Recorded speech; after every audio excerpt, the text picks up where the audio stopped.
مفاوی جوتیاری کو مفاجات بینن اکود بیشن تبادل زانینانه و لیگریانا رنگانه رنگی که باش دید ده اوجی بچینیدن نصحتا که باش دید ده اوجی کد افتشتت نکردن اف جهوری نکردن معلومه اگه گویی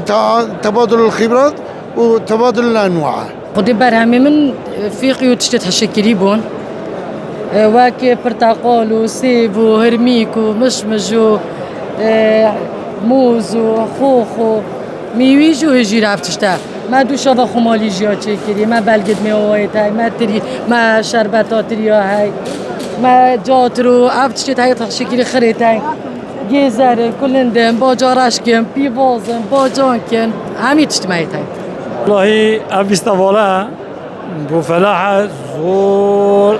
باشن چون همشی اکودو دنیاسن همشی بر هم اکودو دنیاسن مثلا یک دی بر هم یکی دنیاسی مثلا جوره که برادری نینه یکی دیگه یکی دینینه مثلا بخو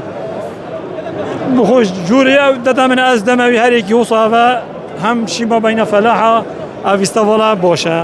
همشی مثلا خلقه کی دیده زانید کانه بر همه دهو که کانه بچکاره مثلا دو که چند برهمتری ها چند جورتری هنه یعنی هکر اوه نبید